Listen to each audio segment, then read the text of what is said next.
Oh yeah, y'all know what it is. Welcome out once again to the Remix Morning Show, or should we say, the doctors are in the building. That's right, boom bap breakfast at its finest. Black Power Media. I go by the name of the Ear Doctor, and let me introduce you to your host, Dr. Jared. Yeah, I must get the super reverb this morning. The solo reverb. What's up, good people? What's up, Ear Doctor? What's up, remixers? Everything we is in great. here. We holding it down. Yes. We're holding it down until others show up or not. You know what I mean? We'll make it happen. May's on vacation, but big shout out to Sister Erica from one half of Brokish for keeping us in the news with the stories that we'll begin to get to this morning. I feel like Beijing in the building. Beijing. Look what the Brooklyn cat. Wow, okay. Break.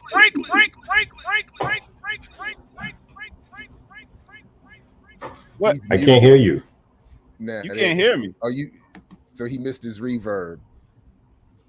Yeah, we can hear you. Oh boy! Man. All right, so maybe Kamal's not here after all. Out all the plugs at night. I mean, don't you have like your setup ready to go? You get up, bam, turn it on. It's kids be like, yo. These cats come rolling in whenever, you know. Especially Kamal, you know what I mean? He's on his Brooklyn red carpet, you know, fashionably late. I show up and you know, I don't need to check anything, prepare anything. I just roll up. Light privilege. Boy, I tell you. Light privilege, superstar status. Yeah. But anyway, you know, we got a lot to cover this morning. Again, thanks to Sister Erica. And then in the second half of the show, we have a whole bunch of guests coming through. So it's going to be a whole Leaders of a Beautiful School, Black Alliance for Peace, second hour, talking about a lot of different things. The LBS podcast, Black Alliance for Peace has just been out in LA doing work around Haiti. They're going to be talking about that, and they're soon to drop or recently dropped video. So a lot going on this morning. So whether Kamal makes it officially or not, we're gonna make it. I take it he can. What's hear up, us. man? I'm good. How y'all doing? I apologize for my tardiness. You know, there's always a reason. Yeah, never a good one, but there's always a reason. What's the reason? None of your business. Just in general, just the babies. In general, blame the children. Always. That always works. It always works. It wasn't really their fault this time, but it's close. No, that's not but that's my point though. One of the benefits of parenthood is the blame outlet that children provide. That and people can't, you know, it's an unassailable thing. You know what I mean? It's like, you know, it was the kids. I got it, you know, and you don't have to explain. Nobody wants details because nobody wants to hear about other people's kids. So you could just No, you're right on that. I've used it, and 70% of the time, it is the reason. You know what I mean? Right. All those, but you know, those don't fill in times. It's like it's just like there on your tongue. It's like kids. Why couldn't you turn that in? Kids. You know. I mean, oh man, and then you just hey, back when we shake your head a little bit.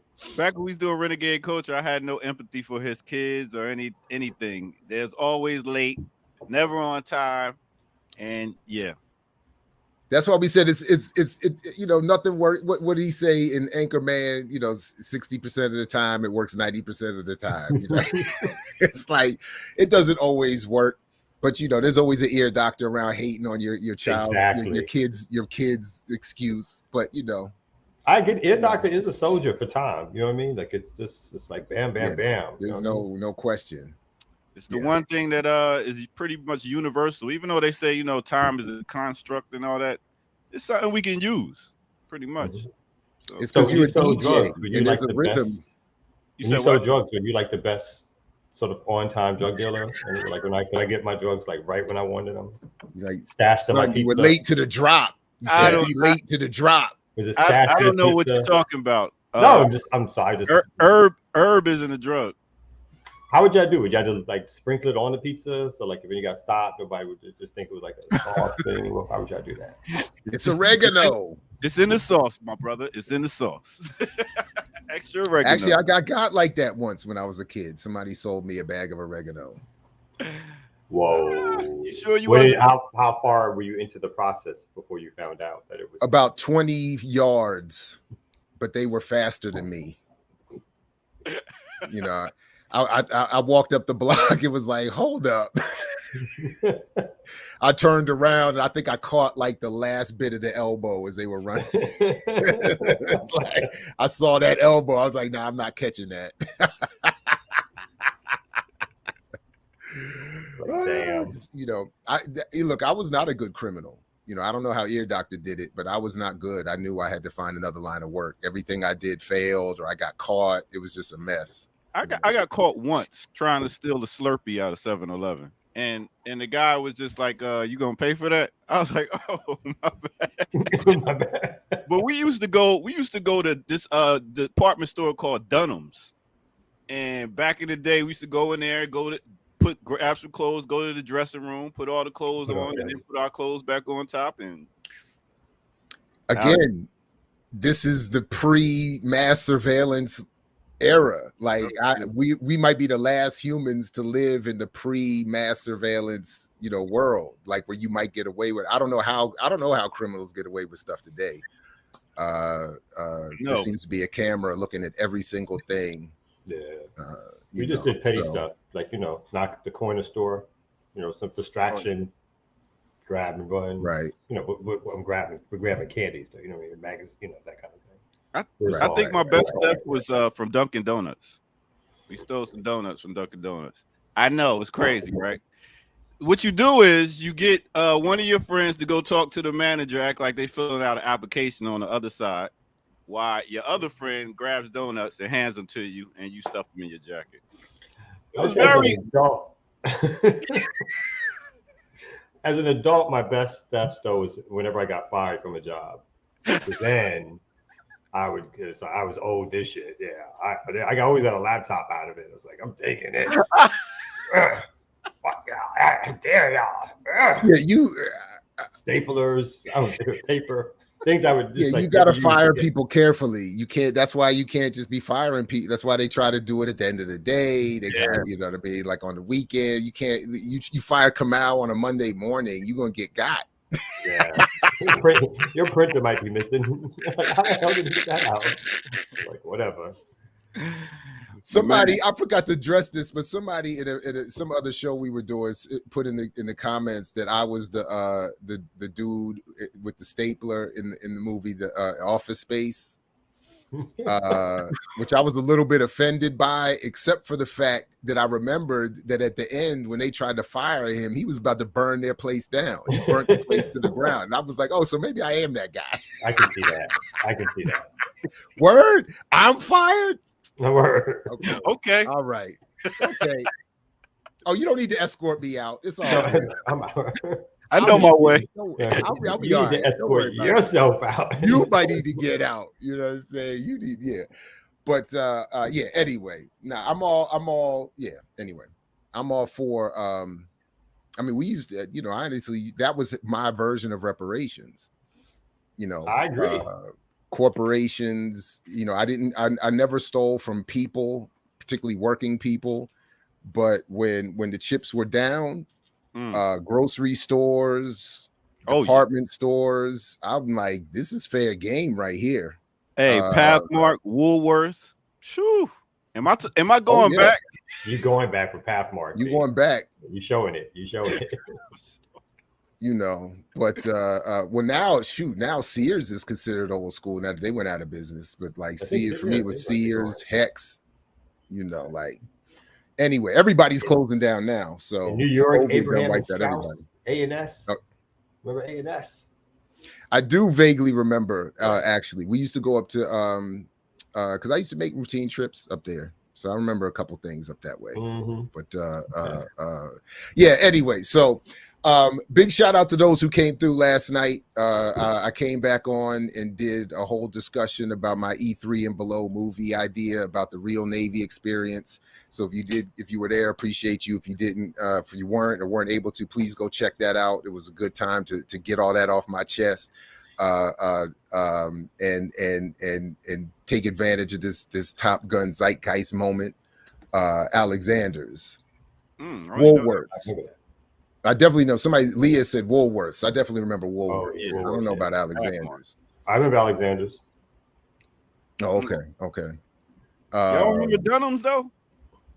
Mm-mm. That's a department store, yeah. No. All right. Well, Them let's go get ready for this break. Oh, my bad. I was gonna keep going. My bad. I mean, it's so like I'm going to go back to your Top Gun thing though, this is not exactly what you were talking about. It's so weird to me though in this moment of Top Gun coming back and being this huge hit, how they seem the mass media has seemed to forgiven Tom Cruise, where it's like everything else he's done in the last decade has been stories about Scientology, him losing his mind, the way he treats his kids. For some reason, this particular movie being released it's all like it's like Tom Cruise is great again kind of thing. So it's always weird when they decide, oh, we're gonna let this guy have some kind of step. Not that he ever really went away, because apparently he has a fan base that likes his movies or whatever. But all of a sudden, all that other stuff about him is not like talked about as much right now. So. That's a good point. I mean, for all the fun I had watching like YouTube videos about his Scientology and all that kind of nonsense, it doesn't seem to be the case that he got dragged down at all. I mean, I don't think any of them have. To a lesser extent, like Travolta and some of the other ones. Even with some of these, the former Scientologist actors and actresses who have come out to call them, like they don't have the collective star power to bring down Tom Cruise. Yeah, Tom Cruise, yeah. One of the favorite things I remember from some media studies work some years ago. It's dated at this point, but somehow I think it's still relevant. I forgot the exact numbers, but Tom Cruise was on a list of, there was like, I don't know, 10 movie stars in the 90s that generated something crazy like 40% of all of Hollywood's box office, and he was one of them. It was like him, Schwarzenegger, Bruce Willis, and the rest. And I think it's that star system that helps him stay there. Like the institutions know they have a winner here. Like they can put him in almost anything and it's going to do at least relatively well. And then when you have this getting, and I've been paying more attention than normal, but it's getting this huge push from mainstream media and Pentagon supportive outlets, coming out at the time that Russia is engaged with Ukraine and the U.S. is, the no-fly zone issue is that like this is like a perfect. It's I think it's already hit some box office highs. I don't know about records or whatever. Yeah. But the recruitment folks are already saying this is gonna be huge. So I just feel like all of that keeps this guy, I don't know. I don't know what it is. But it is kind of like that thing we were saying recently about Mel Gibson, that like some of these people with shady and even horrific personal lives can make movies, man. Yeah. And get to make the comebacks and all the rest of it. Will never go away for a little while. And again, Cruise never really went away, but he was definitely on sort of the shit list of kind of gossip or media magazines, or not taken seriously anymore as an actor kind of thing. But all of a sudden, it's almost like all is forgiven, because you're right. Like, I guess whatever time period we're in, a movie about this particular topic is striking, again, not just white liberals, but like this whiteness and America, sort of America as a comeback or something that's positive about America. They all want to celebrate right now. So he's picked a moment to release it post-COVID, of course.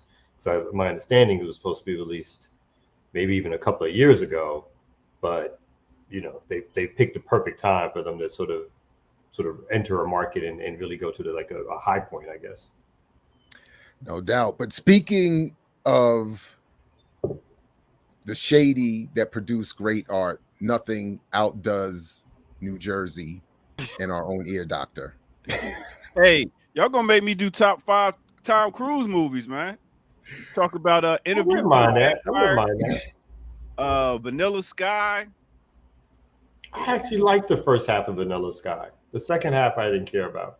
Once he had the accident, he was kind of boring. It was a wild movie. He got some good movies though. I ain't gonna front. That dude put in some work. But yeah, that's what it is. Let's go ahead and get to a quick break right here.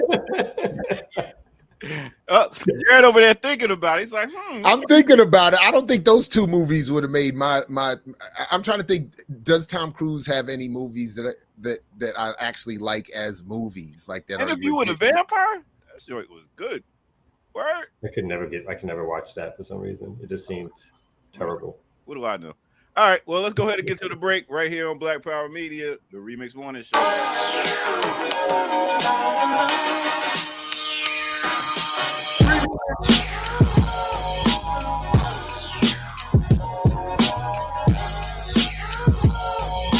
What's good, everybody? What's good, everybody? Welcome out once again to the Remix Morning Show. I go by the name of the Ear Doctor. And if you could, please make sure you go ahead and hit that like button, that subscribe button, that notification bell. Go to patreon.com and drop some change in the bucket because we need you.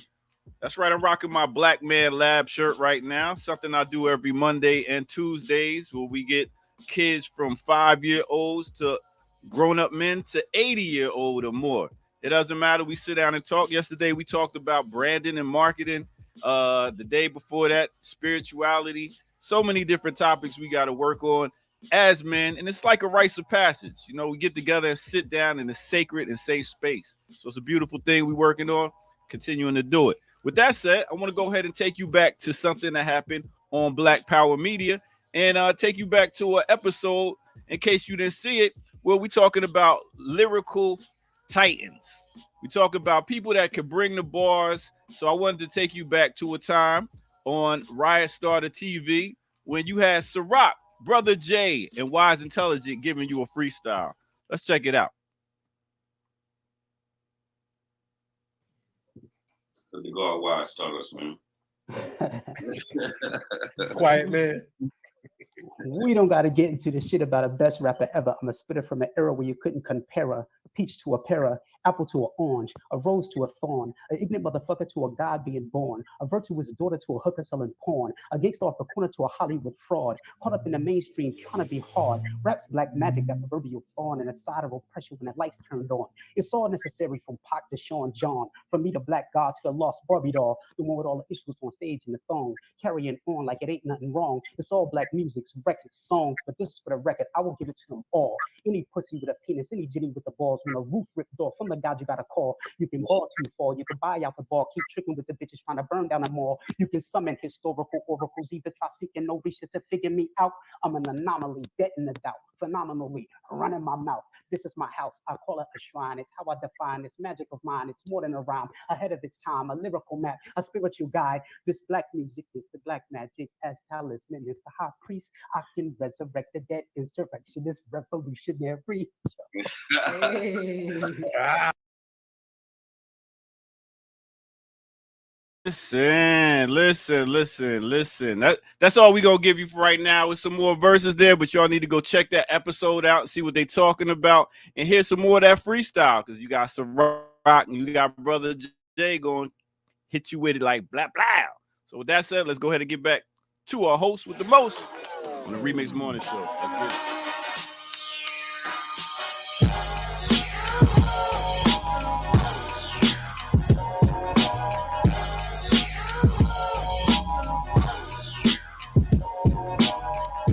Yeah, Wise is amazing. And I was reminded recently, I had forgotten this until I was looking at another video, that Wise battled Jay-Z when Jay-Z first moved to Trenton with DeHaven and the whole drug thing. And DeHaven brought him over there and they battled. And it apparently depends on who you listen to know who won. But that would have been legendary. I would love to be able to see that whole thing. Listen, let me take you back home. This is Trenton, New Jersey, place where I'm born.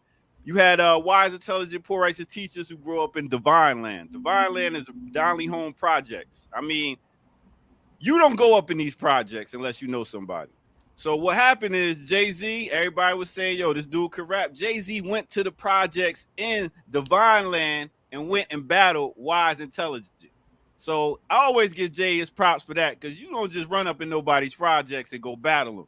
And came out where they both like, yo, they both did their thing. You know what I'm saying? So big up to Wise, big up to, you know, big up to Jay-Z for that. Huh? Oh, no, real quick, guys. So there's some other story that Busta also battled Jay, Busta Rhymes in high school or something like that. Apparently, they all went to high school together, and him and I think they said Eric Sermon was there. I want to say. I forget. Maybe I don't have that right, but I was listening. It was one of DeHaven's stories. So my thing is, I get giving props to Jay-Z for that. But if you are already running into somebody's projects to sell dope, I don't think battling in rap is that much of a stretch. You know what I mean? Like, they were already moving in to do that. I'm like, battle rap is easy at that point. I mean, you ain't gotta go far in Trenton to sell dope. It ain't just gotta be a project.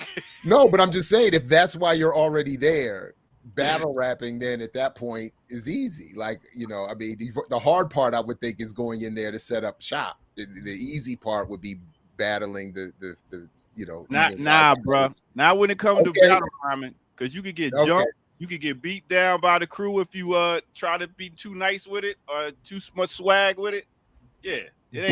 But if you're already there to sell dope, I just don't think that rates the same level of warning. That's all I'm saying. But anyway, I get it. All right, I got you on that. Well, yo, that's your break for the day. I'll catch you on the next one. Peace. I saw this one. The DMX Jay-Z one was depicted in one of those documentaries. So I saw some of that from back in the day. And that was dope. So anyway, come out, let's slap the mat, man, to get in some of these stories. Slap the mat.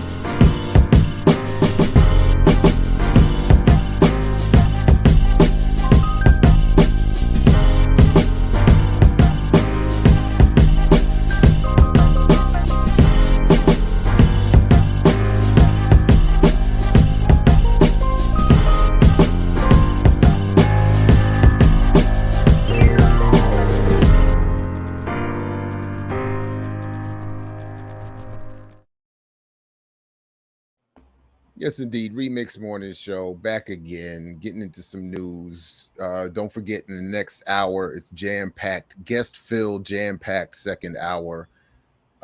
So, you know. Come out. Is there anything in particular you wanted to get us started with this morning? Well, there was the... Yeah. Can you hear me clearly? Am I coming through all that? Okay. So let me share this. So as folks know, there are primaries, again, across the country. And the thing that struck me in particular is in California. New York Times headline is that California sends Democrats and the nation a message on crime. Whereas in San Francisco, progressive prosecutor's son of a former political prisoner. Oh God, how come his name just went out of my head? Who are you talking about? Chase. Well, the San Francisco DA they're trying to recall him in terms of the mayor. This is Chasa Boudin, and in the race for mayor in Los Angeles, Rick Caruso, who is a former Republican who just switched over party affiliations right before the primaries to run as a Democrat, and he's a billionaire. He's going to be in a runoff with a long-standing California Democrat who I think her name is Bass, who everybody thought was a sure thing, and now they're going to have to go into a runoff election. And this Caruso guy, who's a billionaire luxury mall developer, spent nearly $41 million, and from what I read, $39 million of it was his own money. To run for mayor. He got endorsements, it says here, from William Bratton, but including Snoop Dogg, Kim Kardashian, and his big things that he ran on were crime, saying that he was going to put a dent in crime, and homelessness. which is a huge issue in Los Angeles. And so he's going to end homelessness. He's or get rid of basically the saying homeless? he's. I don't think he's going to build them luxury condos, which is probably what he's more famous for. But it's like, Richard, if your pledge is that you're going to end homelessness, and you spent $39 million on the campaign, couldn't you just have taken that $39 million and ended homelessness, or built a whole bunch of different houses? But instead you spent $39 million on commercials, which they said he blanketed the airwaves in order to get his message out. And again, I guess the purpose of the story that I showed was a suggestion that somehow, the narrative of crime has made its way back, and this is now a threat to Democrats, and California may be a beacon of what's to come for Democrats. And so it was interesting to me that this, in particular, that the mayor's race in California, some billionaire Republican guy, seems to be, he may not be on the brink of actually winning, but the fact that he got to a runoff, I'm sure the National Democrats are going to try to pull out all the stops to make sure that he doesn't necessarily win the general election or the runoff, which probably guarantees, it's one of those cities where it guarantees you're going to win the general election. So that stuff just got me going. And I don't know why, white political prisoner just released not too long ago. What's his name? David Gilbert. So Chasa Boudin is the son of David Gilbert. Oh, that's right. That's right. And Kathy Boudin. And David was just let out, and Kathy, I think, just passed away not too long ago. But he ran on a progressive ticket also as a progressive prosecutor in San Francisco. And ever since he's won, different moderate and right-wing elements have been trying to recall him again on the issue of crime being the reason, and that his office is soft on crime. So. Wait, trying to recall Chasa, yeah. Because somehow blaming he's him soft on crime. He's soft on crime. I mean, he's a quote unquote progressive, prosecutor, which of course with it has contradictions with in and of itself. But he's a prosecutor who's like, I think that, in Philadelphia and several other places, you've had these prosecutors, even in New York, these prosecutors who've been running on less small time arrest, alternative to incarcerations, decriminalizing marijuana and certain things. And that's been part of, I think, the last 5 or 6 years, sort of a local Democratic strategy, or people even influenced by liberal politics to say that they're going to reform parts of the justice system. And now there's obviously a pushback, let's say a strong pushback, in which these local elements who, again, and so-called moderate, but always the liberals too, once people feel that there's some threat to their, they get in their head that there's some criminal threat to them, that the same ones who call themselves liberal will fast vote like right wing, which is how we got, like in New York, a Giuliani in office, and in a supposedly overwhelmingly liberal city, right? Did we talk about on here that I did see the episode of The Masked Singer where Giuliani was unmasked as one of the contestants? Mm-hmm. That's just bananas. Anyway, I wonder if I haven't heard any of the follow-up to that. If when Ken Jeong walked out, I wonder what the backstage discussion was really like. But anyway, the one thing from that story though come out that stuck out to me is, again, just how it seemingly, and I don't know any of the details, seemingly just from how you shared it, easy it was for this billionaire guy to go from the Republicans to the Democrats, and fit right in, apparently, and I just think that says on a dime. You're right. Like this, apparently he did it right before he was like, I'm going to run for mayor. I've been a Republican all my life. Let me just switch parties, and that'll, and people were just like, oh, cool, that kind of thing. Yeah, I mean, it's like, as we always talk about, the differences between them are so narrow, that you could do that. And within the American system, where like in a lot of ways, you know, personalities matter almost as much as politics in terms of how, not to be mean, but how dumb or uneducated part of the electorate is on these matters, or how undeep the politics, or how unserious a lot of mainstream American politics is, where it's far more about the fact that you got some shine, or you're a famous billionaire, you're a famous actor, people like how you sound or how you speak, or you relate to people, with however people want to phrase it.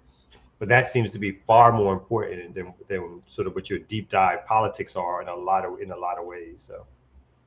So we got a couple, again, shout out to Sister Erica, one half of the Brokish crew, whose shows everybody should catch up with.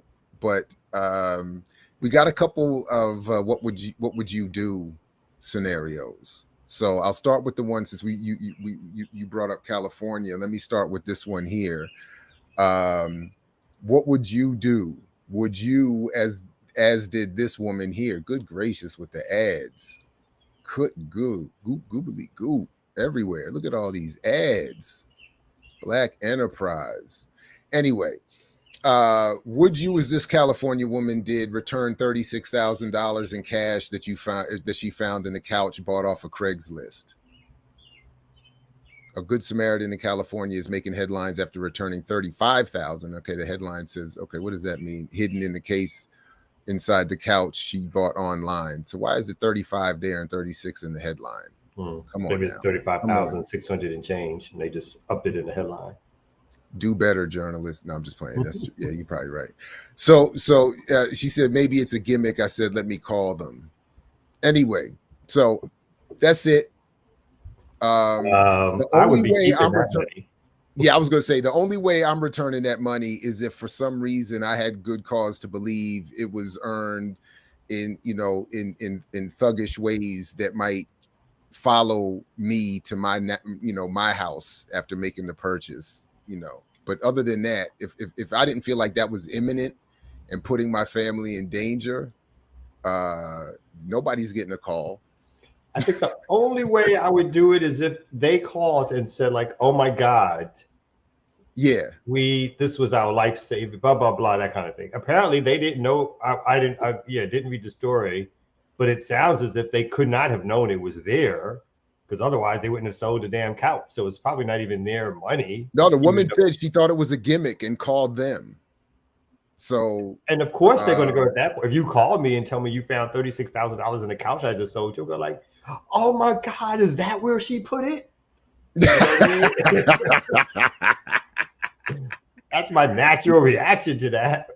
You know what I mean? It's like, oh my God. You know what? I was just about to call you. I was just looking for my 36 grand. My bad. But otherwise, I'm saying the only way, unless I got a call, not only in the way you described, but if the call was saying, with a little more menace behind it, like, I know you got what you found. I don't want to have to come get it. So, then I might be like, you know what? Where you need to meet, or where it may not be worth it. I'm gonna drop it outside on the corner. Yeah. Anyway, but other than that, and then the other one here is what would we do scenario being asked here. Let me pull this one up. Involves something a little bit different scenario. In this case, a white man is arrested for threatening to burn down black neighbor's home. So Erica has asked, what would we do? A white man in Daytona, Florida is finally in police custody after reports of taunting his black neighbors and threatening to burn down their house. Woo! Gary Dragon, that's an interesting name, was arrested Tuesday and had his charges enhanced after police realized he was racially harassing his black neighbors. Dragon is accused of trying to break into the family's home and hurling racial slurs at them. This is the 10th time we've called the police on him. The neighbor is heard telling police on body camera video. Wow. 10. The neighbor captured cell phone footage from Tuesday night when Dragon woke the family out of their sleep, kicking on the front door while shouting threats and the N-word. The neighbor says Dragon was in a rage and threatening his family's lives. He threatened to kill me and my daughter, the neighbor told police. After hearing the racial slurs, Dragon said that at the family, the police enhanced his charges. When it turns into racial incidents like that and comments and threats, then it's at a higher level where we won't tolerate anything like that. Dragon also caused damage to the family's home when he kicked at their front door. The door handle and the entire door became loose. Dragon told police he was upset about a photo the neighbor posted online where he called Dragon a child predator. Even while talking to the police, Dragon said he was going to burn down the house. Officers also say Dragon tried to flee the scene during the arrest and later kicked the inside of the patrol car doors. He remains in police custody on charges of attempted burglary with assault, battery, resisting an officer without violence. Oh, I didn't know that's a specific charge. I didn't know that either was a specific. Maybe some jurisdictions. I mean, there can be different levels to resisting arrest, so it could be okay. You know, I mean, did they also charge him for being high on cocaine? Because he sounds like he's high on cocaine. I was going to say, it just says resisting an officer without violence and committing a first-degree felony with prejudice. He's kicking doors. He's yelling as he's getting arrested. He tries to go. He comes back. I mean, it's like this dude is, and all of this because, well, I mean, so wait a minute. What what would you do? Like, how hard would you hit him before you call the police, or would you drop something on his head? I'm just reading the notes, and she says, "What would y'all do?" I mean, if someone's banging at my door, there's going to. I mean, obviously, I probably will call 911 also, but there's also going to be some pre-responses before calling. You know, I mean, just you can't like almost knock in my door, and I'm going to sit there quivering, waiting for somebody to come. There's devices that you got that will be put to use. Even if I like just open up a window and something falls on his head, you know what I mean? It's like you are not going to just keep on banging on the door like that, you know what I mean? And this dude is obviously like things. Yeah, there's a whole lot of ways to get him to get got. Hot coffee. Yeah, you know what I mean? Like whoops. I mean, all kinds of things. You know, he might slip on high velocity lead flying through the front door. You know, I mean, you never know. Like, I mean, it's all kinds of things that might happen. I have no idea how I would respond. It could be, I don't like, you know, it could be any number of different ways. It depends on a lot of different things. Who's home? Where is everybody? What's at hand? What my mood is. Exactly. All types of stuff. Like, I agree with that. I always think like those are the scenarios. Is like there could be 10 different reactions depending on where you're at in your life at that moment, you know. And some could be more milder than others, and some could be like, oh, I guess that's the final straw you were in. I just would have to assume, I mean, at that point that somebody would be doing that they have, already adjusted for the precarious, state of affairs they put themselves in. And so obviously he wanted something. But I don't know how much he wanted, right? Because if he was at the point where he's kicking the door, but he doesn't kick it in all the way. You know what I mean? Like if you want to get in somebody's house, his houses are, unless they got bars up. If you that angry and you at the door banging and you really want to get inside, there's a little bit of sanity, whatever the high was. That's like, I'm gonna do my performance on the outside of this gate and let you know how mad I am. So, on his end too, like there's a little bit of performance art to it. That's a lot of performance though. I'm thinking you kicking on my front door. But from the article, it sounded like he had like the door was almost broken into. So why didn't he continue and do that? I don't know, man. A little sanity kicked in at the last minute. Be like, what? I mean, because the way the article read, it sounded like the man was home with his 2 daughters, and that was it. That's how I read that article just now. And so that's all you need to know. That's you're putting yourself in a lot of danger if you're kicking on my door, and that's the situation. So that's why I'm figuring like this guy must have already. already assessed that threat and made the decision to go forward anyway, in which point, whew, And the anyway, fact they've called the cops on this dude 10 times. This was like their 10th or 11th time calling the cops on this dude. Look, but from my very limited experience with sort of lightweight neighborhood calls to the police, if they're not that quick to move on stuff, like they're often looking to see, they want to see blood and bones sticking out, and they want or they want to they want, so if the guy is I could see a lot of cases where they would be like, yeah, no, I agree maybe we'll swing through later, you know what I mean, anyway. And sometimes I'm not 100% mad at that either. You know what I mean? Like I actually like, some schmuck who's like, I don't want to deal with your neighborhood shit, right? You know what I mean? Right. Like they think they Dick Tracy out there or just donut time, whatever it is. But do you really want to go file the paperwork for some back and forth? You know what I mean? I mean, that is like a situation where we have our gentrifier in Southwest Atlanta. Oh, wow. She's called the cops on our community house like 5 or 6 times. Yeah, we haven't heard from that in a minute. Has all that calmed down, or until I brought it up just now? Yeah, it's she's probably stalking the show, so it might pop it back up. All right, I'll leave it alone. But now she's calmed down. My other crazy though is always lurking, always around. Yeah, always lurking somewhere with a phone call here and there, and you're like, oh boy. Well, whether it's Uvalde or apparently this situation, or even kind of what you're talking about, a couple weeks ago, it was reported that the police watched someone drown. Apparently, I'm not jumping in after you. Man drowned in Tempe Town Lake as police watched. Transcripts reveal.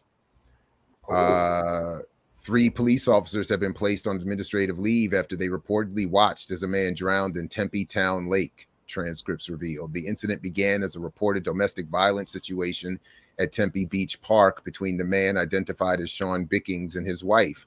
Both denied that any fight had taken place. Ooh, that picture is, oof. When officers were called, Bickings reported... I'm sorry to interrupt you. That's not a picture, dude. No, I don't think so. But okay, honestly, I don't even want to scroll back up. I don't even want to look at that. I was like, well, if he's that size, oh, that's what I got from that picture. I was like, well. Wait a minute. Oh man, when officers were called, let me see. Bickings reportedly tried to run away from them. That's trifling. Come out by fleeing into the lake. He was unable to get out of the water and eventually drowned. Wait a minute. Bickings was later found by Tempe's fire. I'm sorry to be laughing, but Kamal messed me up on that. Bickings was later found by Tempe's fire dive and rescue team in a portion of Tempe Town Lake near the Tempe Center of the Arts. The man was pronounced dead at the scene. City manager Andrew Ching, the police chief Jeff Glover said the death was a tragedy. Released information on the incident. The statement was a person drowned was identified as 34-year-old Sean Bickings, who was an unsheltered Tempe community member. What does that mean? He was homeless? Yeah. Officials say police officers were called to the lake at 5 a.m. When officers arrived, they spoke to Bickings and his companion, who cooperated fully. Neither were being detained. Officers, according to the statement, later told the two that they were running their names. The check did this more, I think, this is Sean Bickings, and this makes more sense now. All of a sudden, now it all makes sense. Yeah. It wasn't that he was too fat. It was likely that he was too black. Yeah.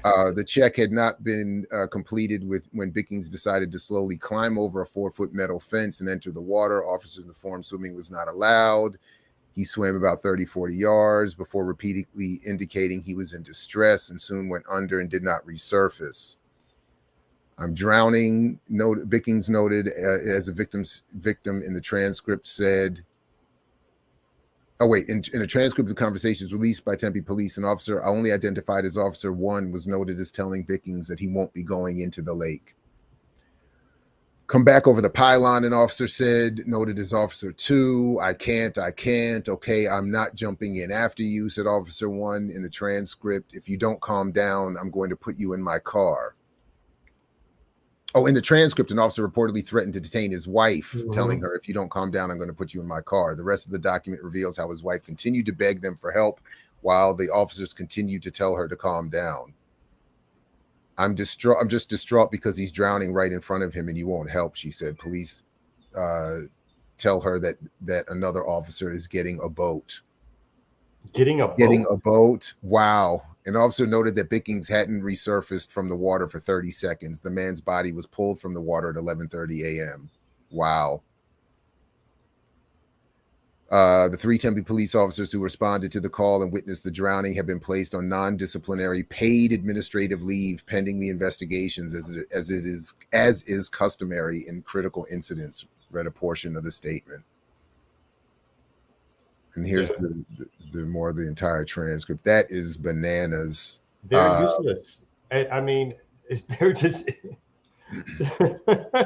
they're there to be useless. To stand and tell you, no, you're drowning. Well, come over here. I'm not. It's like they're trained to do nothing. But yeah, but they stop the wife from trying to rescue her husband. I mean, it just keeps reminding me that the other story about the parent who had to break away from the police to go rescue her 2 kids, because they just were standing there and like, well, you know, we got to watch. We can't do anything but watch from the outside. And there she is. What's up, Erica? Good morning. Good morning. Can y'all even hear me? You know, my stuff never works. We can hear you. You just aren't moving in live time fully. It looks like you got a background look. It looks good. It's just not fully streamed up. I know, and it's the cool blur out that you do. Yeah, you got the cool blur out. The glasses too. The glasses. The rat all fly. Everything looks great. It's just, you know, you sound good too. It's just, you ever gotten any new equipment since the last time you came on? I'm still waiting on my $600 from Uncle Joe to come. So I don't have money for it. I have to keep waiting. That ain't, Well, Uncle Joe does provide. Just be patient, everybody. Right. After he has Ukraine all that money, some of it is going to work his way back. Right. He's just pushing left a little bit. He's going to get there. Stop hating on good old Uncle Joe. So, Erica, did you want to jump in on this story? Did you, in particular, or any of the other ones we've covered so far? Yeah, I don't even know if there's anything to jump in. I saw that and just was horrified. That I think so many times it feels like the police their pride gets in the way, right? So they tell him not to do it and he does it. And so they're like, well, now you're on your own, die out there on your own. We told you not to do it. And it's just that on top of the fact that it's news to me, just as a citizen of this country, that police have no duty to actually protect us. That, according to the Supreme Court, that is not what they are required to do. That's right. And so now I'm just totally confused. Like, what are they required to do? Like, protect. Why are they here? Write the report. That's to fill out the paperwork. But like you said before, half the time they don't want to do that. So they're here to protect property and to protect the rich. And if they say don't, if they say don't run and you run and they don't shoot you, they're definitely not going to save you.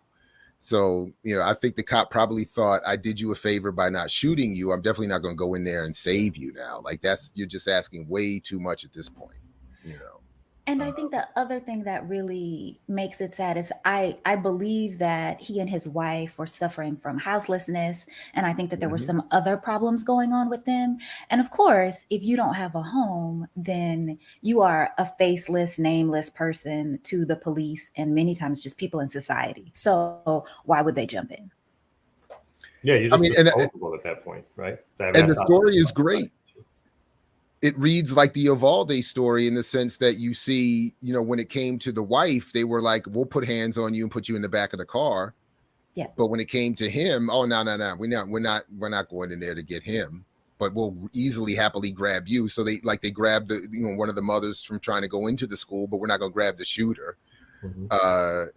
So it's very, and not to just pick up from that theme from what they're trying to run in the propaganda of We Own This City.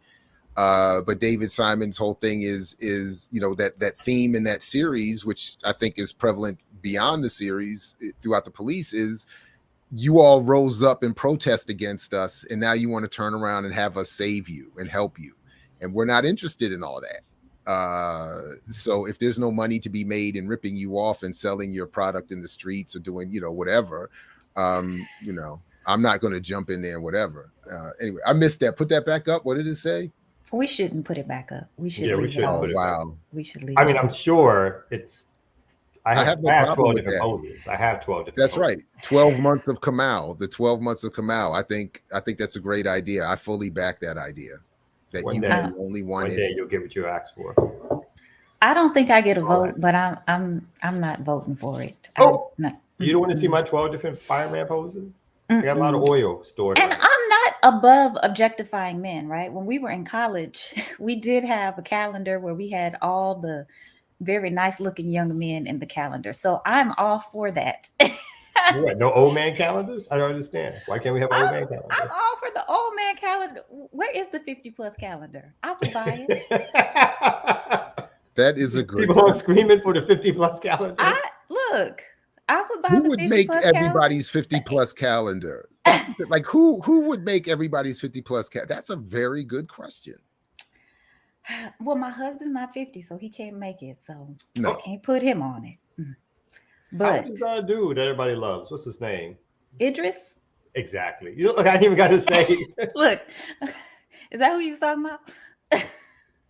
I didn't even got to remember Why- his name. That's all you why got to say. did my- All the women. Why did my youngest daughter at her soccer practice the other day say her new coach looks like a young Idris with hair? And then she said, and most of the girls on the team didn't know who I was talking about, but and she was like, and she was disappointed in them. And I was like, I'm disappointed in me. I was like, how do you know who you're talking about? Like, how did that happen? But anyway, so even she's I was like, this Idris dude, like, get out of my household, son. Like, You don't like it? You anti-Idris? Anyway, I just hate on anybody that's not me getting attention from the women in my household. That's all. That's it. But you on here talking about Nia Long. I can't even. She's think in a of- movie. I'm just objectively referencing someone in a film. I don't know what you're. I don't see it. That's an apples to oranges. Comparison. I don't know. That's not. It's different. Okay. Let me save Dr. Oh. Jared Ball. Oh no! If I need ear doctor saving me, oh Right. no. Oh, he was That's like turning the red. police. He was turning red over there, boy. I know, man. I can't get drunk anymore. I can't play cards anymore. I can't What? get mad anymore. I just show up. Everything shows up on my face now. It's just a Oh, mess. because you lost your color. I lost my melanin. Everything just comes right to the front. So I have to be honest at all times. That's basically what it is. Show's Wow. going downhill right now. Go ahead, save us. Look at Leah. Look at Leah. Oh. Treachery in the chat. Man. Well, Go ahead, save me here, doctor. Go ahead. yeah. So we're gonna move on from here right quick. But I did want to bring this up before we go to my break real quick. I know we was talking about it. All right. So my top 5. Oh, Oh, damn. That man works fast. That My man top works fast. 5. I'm gonna go with Rain Man, Interview with a Vampire, Mission Impossible, The Firm. I like A Few Good Men, Vanilla Sky, and Night and Day. That's my top 5. Night and Day was good. I actually like Night and Day. I agree with you on that. The Firm is dope. And Night Moves. You can't forget Night Moves, though. Who? Night Move down at the bottom. The one that his early high school football movie. That one that like his first movie. That joint was a good movie. It had a nice little class thing. I know class Risky message Business. in He it. was like a pimp, right? Yeah. Not really, but yeah. He's a lightweight pimp. You know, Where is a he little trying to be a lightweight pimp? What- Oh, and what's that the, joint, that one where he does the up there at the top where he plays Barry. What's the name? The cocaine dude. That American Made. That was good. American Made. That was good. And Oh. they even Yeah. snuck in the Bill Clinton reference because Yeah, Clinton American was tied Made on that conspiracy joint. That was. And I'm a fandom of End of the World movies. The War of the Worlds was good. The remake was good. Yeah, Someone put those two. What was the one he had the Groundhog Day in space? Huh? There was one was basically it was Groundhog Day, but it was in space. Is that Space Station up there? I can't remember the name of it, but that was pretty. That was a really good one too. Oh, We had a couple of good space movies. Don't know that one, but yeah. So I don't know if I've seen 5. You haven't What's seen? his name? Damn. Tom How do Cruise you movie. live in America? That's and the not that's the see best hate of 5 the day. Tom Cruise movies? It's almost impossible. I don't know. It's like bumping into something. Like there's always a Tom Cruise movie at this stage. All right, enough of Tom Cruise. Let's go ahead and get to this break right here on the Remix Morning Show. Let's get it.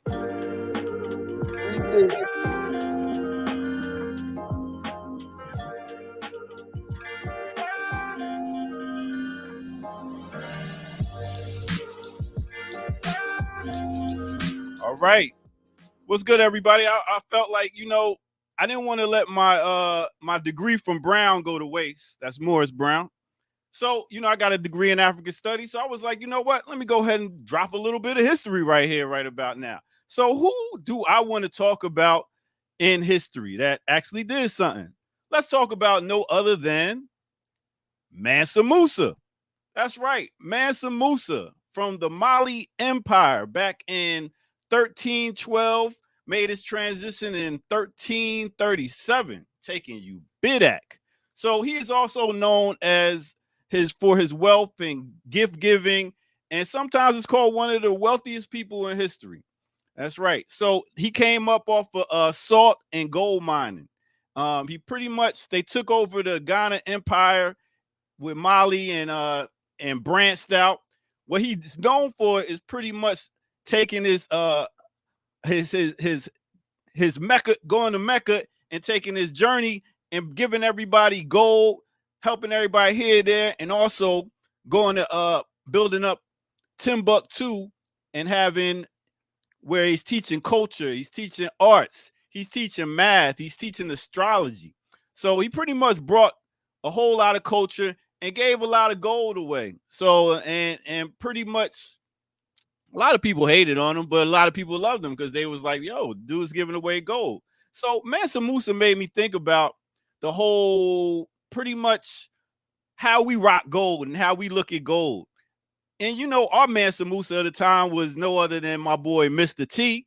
Mr. T was like Mansa Musa, and then it went down to Slick Rick. So we all about showing your gold, showing this, that, and the third. And it made me wonder why so much. Why do we want to hold on to gold? Why do we want to hold on to jewelry and stuff like that? And I got to thinking, I was like, I guess it's because when crypto ain't about nothing, when the dollar bills ain't about nothing, the only thing you have left is these minerals, gold, diamonds, and stuff like that. So I used to be like, man, why are they spending all this money on this gold and stuff? But now I guess I get it. It's all about those minerals. Well, that's my quick break. I know we got a lot more to get to right here on the Remix Morning Show, but do your history on Mansa Musa. A lot of people reference him, even you got him in songs. You got Ghostface Killer talking about Mansa Musa. You even got a song on Anderson .Paak album called Mansa Musa. So a lot of people revered this dude as being one of the wealthiest men in the world. So that's our break right now. Let's get back to the Remix Morning Show.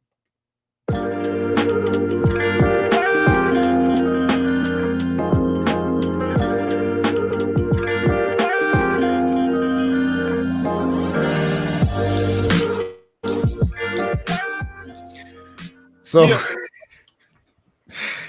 Mr. T was our Mansa Musa. Did I hear that correctly? You did hear him say that. Okay. I love how Ear Doctor. Ear Doctor, you always start off with something, and we like, yeah, Ear Doctor starting off with something, and then then we get confused. You have expectations? Yes, because I'm getting excited. I get the history lesson, and then it just, the build up for the drop. And no problem.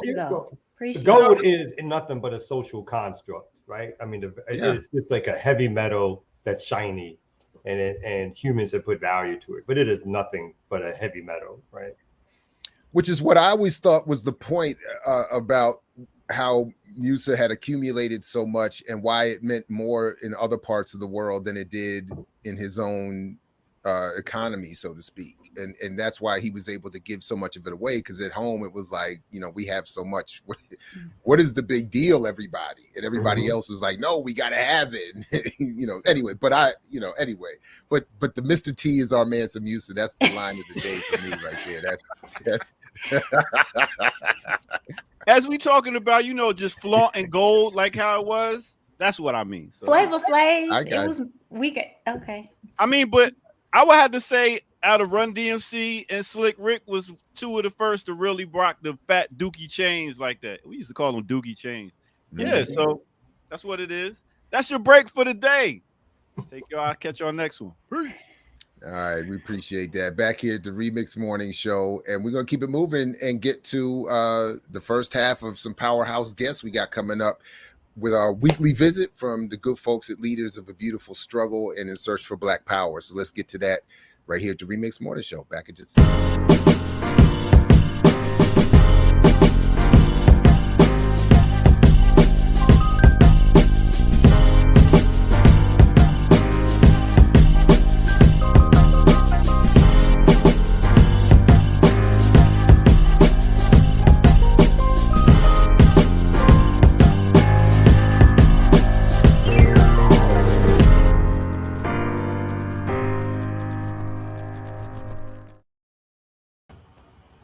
All right, welcome back, everybody, and very happy, of course, to be joined once again by Rasheem and Lawrence of Leaders of a Beautiful Struggle and the In Search for Black Power podcast. Welcome back to the both of you.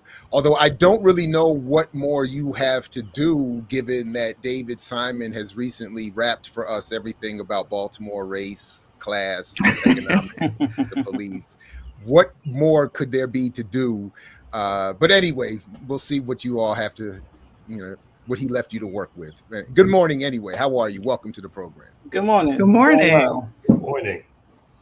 So what's the latest? What's going on? Yeah, go ahead. Sorry, go ahead. Yeah. No, it's all good.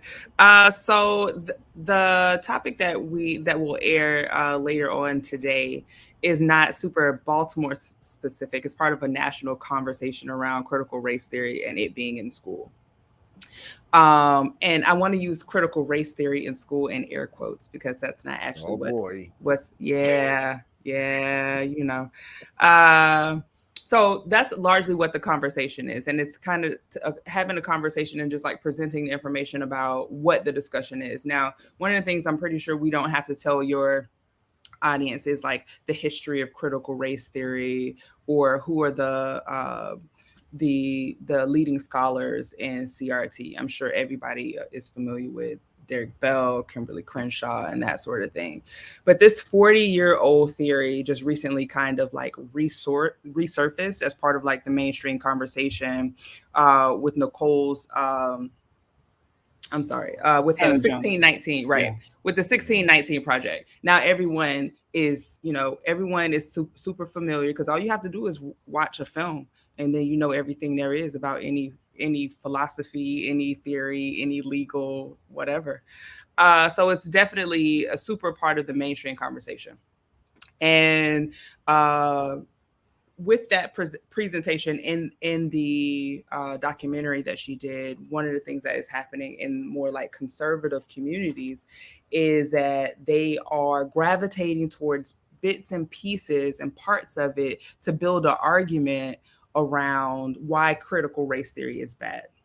Now, one of the things that is troubling with it is that they're not actually engaging with critical race theory as they're having these conversations.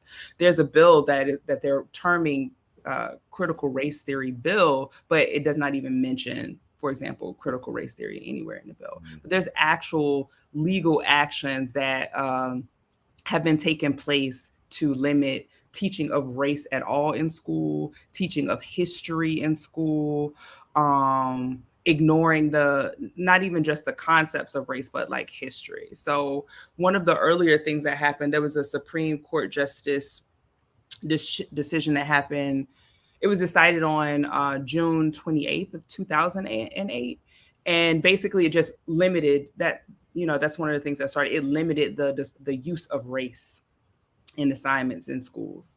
And then you move a little bit further on, and then you have the House Bill 1775, which the Oklahoma governor, that's one of the ones that they're referring to as the critical race theory bill. But of course, no critical race. I wanted to do the episode in part because I was getting confused. Because when I heard people talking about critical race theory, the arguments were talking about were not, in my mind, associated with critical race theory. I associate critical race theory with like Derek Bell, the theory of interest convergence, racism being a permanent fixture of the American system. We need to have, he calls it in Silent Covenants, he calls it forced fortuity. So in the world of interest convergence, you have to organize your community to basically force your interest to converge to what's in the interest of the folks in power. So it's not defeatist, it's not reformist. It's a fundamental political heuristic to evaluate the world realistically and pursue change. And that's not almost at all what I've seen held up as critical race theory.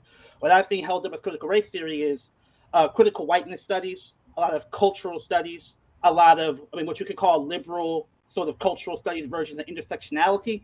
And the ironic thing I realized was that not only do the conservatives not like critical race theory, but most of the people who are called doing critical race theory don't actually like critical race theory.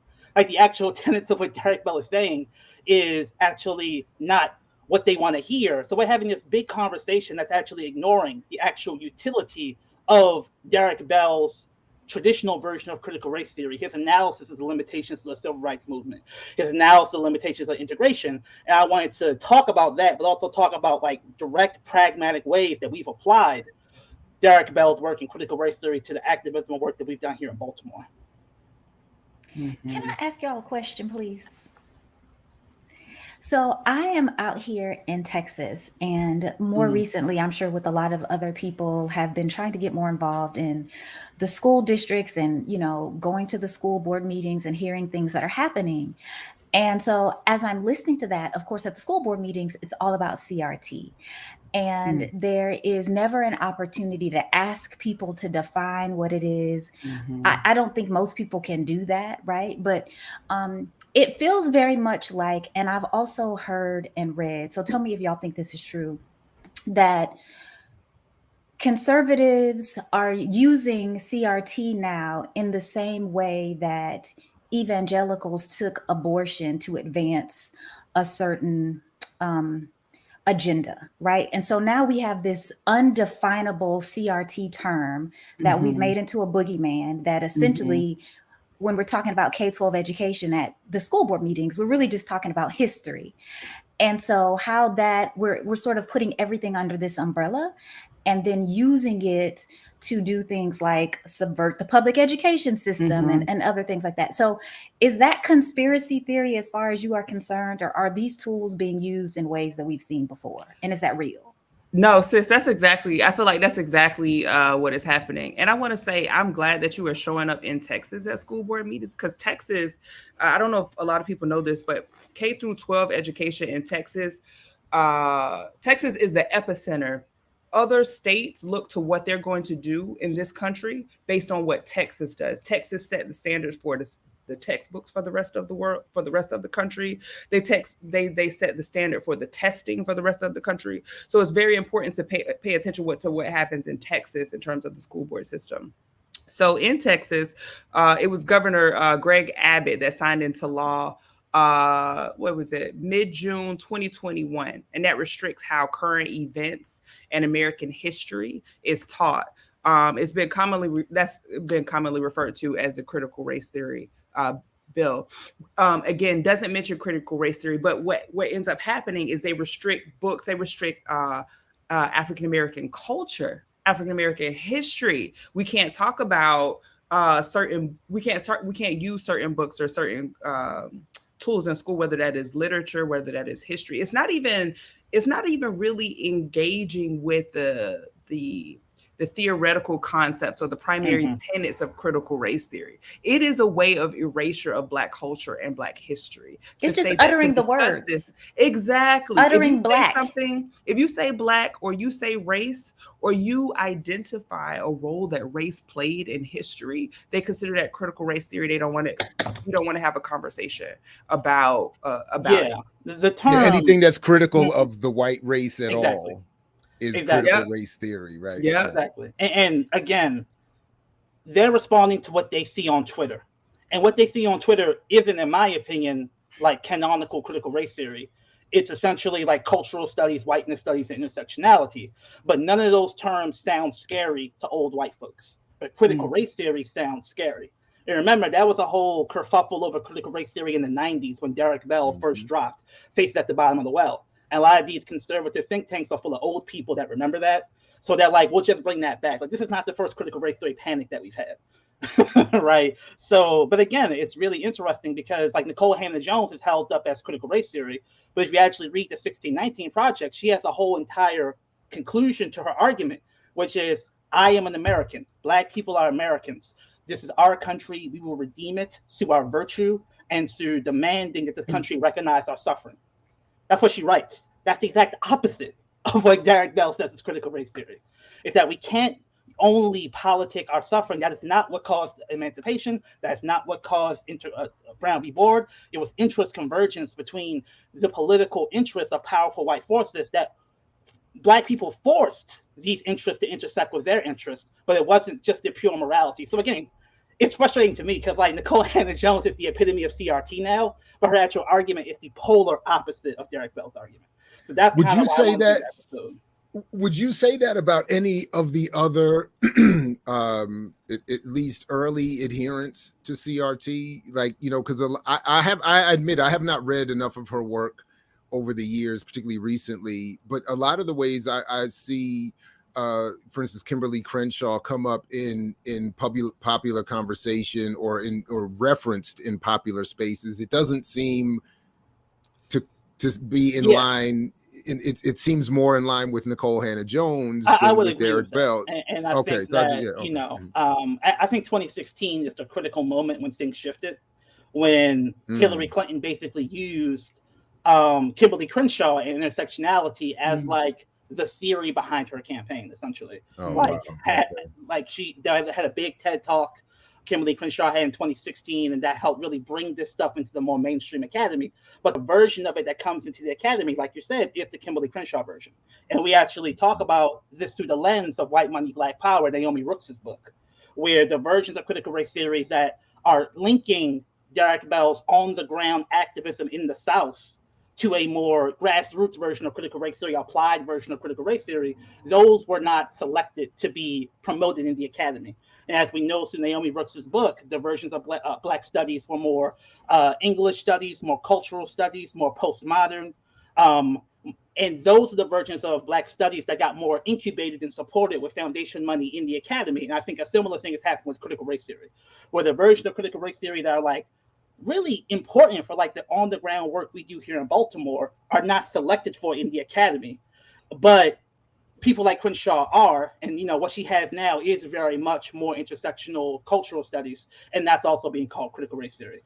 So you know we have a lot of confusion because again, it's like even well-meaning activists are like that critical race theory stuff is stupid because they see versions of it that they don't find very useful. And I'm trying to basically, that's why it's called Beyond the Co-option, a radical defense of critical race theory, one to defend versions of it that are useful. This question here is Ibram Kendi CRT. I noted the other day that in the wake of this Top Gun movie, that the chief of naval operations, the highest ranking member of the Navy, is using Ibram Kendi's work, assigning it throughout the Navy to teach the Navy to be less racist. And I found it hard to believe that in the years since I left the military, that it's made this massive course correction on its politics. So I was just wondering I haven't read Kendi's work either. So we need to come back and have a more in-depth conversation on that, because I've tortured myself reading his entire 600-page book, starting from the beginning. And it's definitely not Derek Bell. It's definitely not based upon a praxis. He does not call himself an activist. He does not claim to be having access to any sort of on the ground relationship to struggle, besides a little bit a work he did with the Gen 6 that he talks about in the second book. So in terms of Derek Bell, like, he doesn't believe that interest convergence is the fundamental mechanism of advancing racial progress in America. So from that perspective, I would say no. But from the perspective of being aligned with Kimberly Crenshaw, that school of the African American policy research institute she has at Columbia, like he would fit in that school. Yeah. I think, having people understand the differences is important. Yeah, I mean, I 100% agree with Grand Prix. There are some challenges sometimes, I will say, in general, that I have with his work. But what I will say is it's not to be, I wouldn't completely separate it 100% from critical race theory, because if you just broke down the 5 tenets of critical race theory, I think he hits on like 2 or 3 of those in his approach. But I just wouldn't say that he is critical race theory. I would encourage people just to go to the original work, and also explore like the history that it has in legal studies of how it is to be used as more of like a theoretical framework. Yeah. I have another question in my layperson spirit, and I don't know how to form it right. So I need y'all to bear with me as I'm kind of trying to think through this. But because we know that critical race theory has sort of been taken over, I think in the same way that the term woke has been taken over, right? And it used to mean different things that it now does.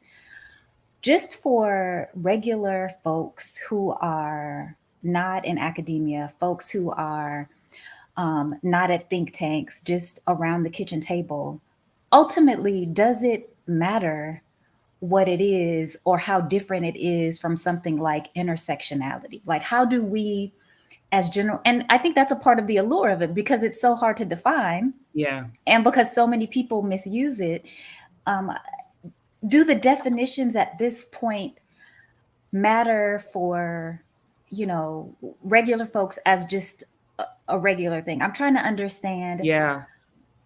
No, I don't know the words. No, I feel like you said all the right words. I 100% understand and sympathize with that, because one of the things I think that makes something like the 1619 Project so accessible is because it does take pieces of a larger, more dense conversation, and it makes it more accessible to folks who may feel like in lay terms. I will say this to you too, sis. I feel like one of the ways in which, even if we don't understand and know all the terms and the history and all of those things, to be in a room and know when they're using a term, what it actually means, if it's impacting policy, if it's impacting decisions, you might just want to know those specific things.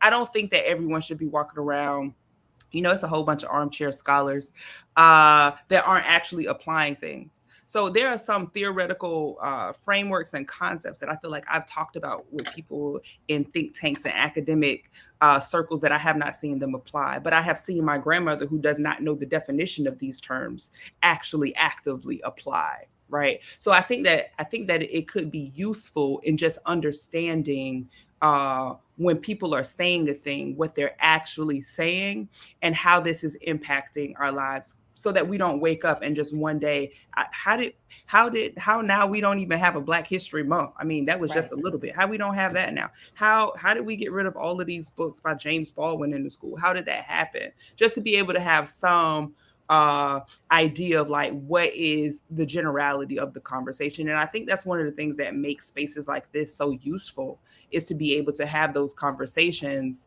in different ways, whether that is, directly on the morning show in Search of Black Power, to just like, because I'm with you. How does this apply to me? I'm not following all of these legal things. I'm not following all these theories. I haven't read all of these books. Like, how to make it make sense for the people who it impacts the most. Yeah. I feel like we get, I'm sorry. Yeah. And it's like, some people do write that they hate white people. But so if that's what they're saying at the school board meeting, it's useful to understand that Derek Bell is not saying that. When Derek Bell says that racism is a permanent function of American society, that is not synonymous with he hates all white people and thinks white people are irredeemable, right? So that's just one example of actually knowing the argument can help you push back against things that are happening. But the point that's important for me is like, there are tools that engage the world and do work in the world that we won't get access to if we accept other people's interpretation of these texts and assume it's the correct interpretation. So, like, Sure. just briefly, like in We Own This City, part of my many frustrations with the series is that what he talks about the DOJ coming as if it was somehow courageous or a cause for the mayor to invite the DOJ in. That was just interest convergence. The mayor knew the DOJ coming in and being voluntarily invited would look good for her and would also put the heat off of state level police reform, which is what they were really afraid of. So having the feds come in was actually a tool to forestall state level change. That's interest convergence. And you don't understand the problem of that film if you don't understand that argument. Similarly, when we forced the state of Maryland to repeal the Law Enforcement Officers' Bill of Rights, that's not because they wanted to. They tried to claim credit for it when we did it, but that was forced fortuity. We forced the central nexus of the police reform debate away from the DOJ consent decree, which the film acts like it's like where it's all at, and back to the state level and forced them to actually engage state level police reform. So, and we avoided the trap of falling into the consent decree because that's all about lawyers, that's all about the courts, that's everything Derek Bell warned us about with Brown versus Board. So that's why I think it's important to actually engage these arguments and see what these people are saying, because when you encounter problems in your own life, in your community, you can solve them better if you take the lessons from these texts that will not be given to us if we accept Kendi or Kimberly Crenshaw's interpretation of these texts, which is more in line with the powers that be, not wanting us to actually have these more confrontational relationships to these arguments. Well, Yeah. I know that we have to leave it. Unfortunately, we have to leave it there. We have to move on to our next set of guests, and we know that your show airs today at 12 o'clock. Although I really, we're gonna we obviously supported airing, but I don't really know what the value is, because between David Simon and the white teacher at my daughter's school who said this week that nobody should be able to use the N-word if he can't. I feel like white folks have gotten it and we're on our way to a better day. So, but we'll tune in anyway. And we appreciate the work you're doing in spite of all things being taken care of. So, Lawrence, Rasheem, thank you very much. We look forward to the show dropping today at 12 o'clock and catching you next week as well. Peace, everybody. Take care.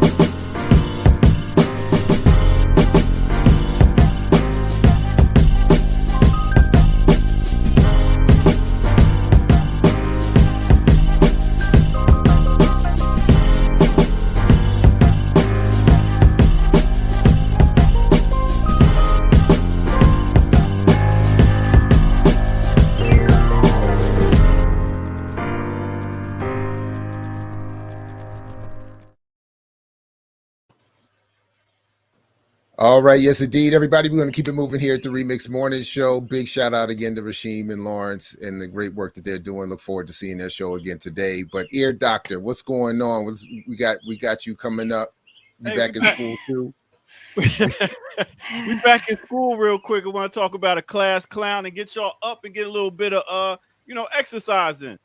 So y'all with that? Let's go. All right, check this out. Let's get it. Let's move the furniture. Hey.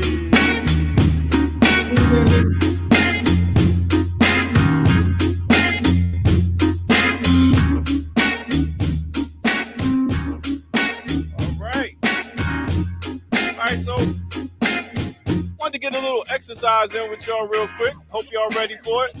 Let's get to it. We're gonna do the Herschel Walker. Here we go. Y'all ready? Herschel got these moves. Let's go. Come on.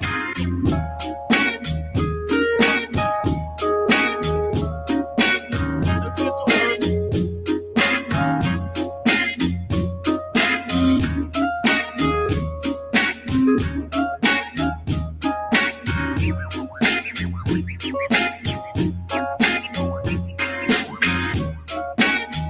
That's right, get up and get your blood flowing.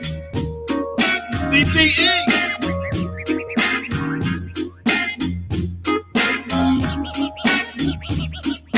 Is that the Frankenstein?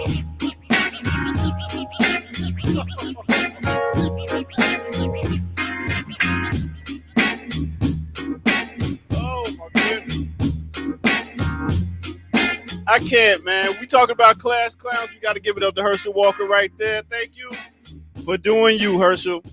And that's what it is. What I did want to do is get you right back to the Remix Morning Show because we got a lot to go. Let's get it right here on Black Power Media.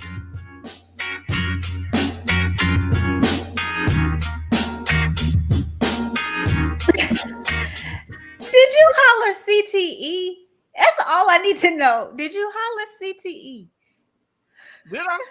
He sure did. God. He hollered CTE.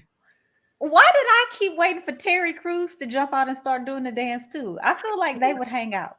I just was waiting for Terry to show up. Yo, what's the matter with that dude? Oh, we know. The CTE. Anyway, That's listen. it. That's all I got for y'all Nah, today. appreciate you, Ear Doctor. Thank you very much. We're going to keep it moving and get to our next set of guests. We got some very special folks coming up. So let's get to that. Let's get to this discussion of Black Alliance for Peace, Haiti, and LA right here at the Remix Morning Show. Don't go anywhere.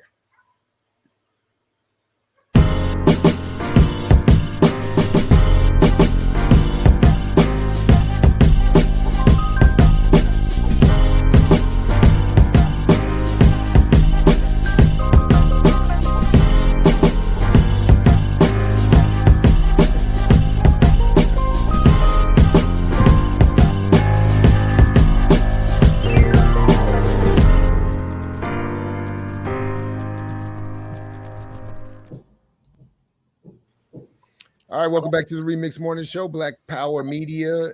We are joined, of course, by Black Alliance for Peace superstars Austin Cole and Erica Keynes. Of course, you know who needs no further introduction. It's always good to see folks out of the chat and on the screen. Good morning.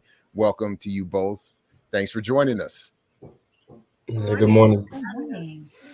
So what's going on? Black Alliance for Peace has been busy as usual.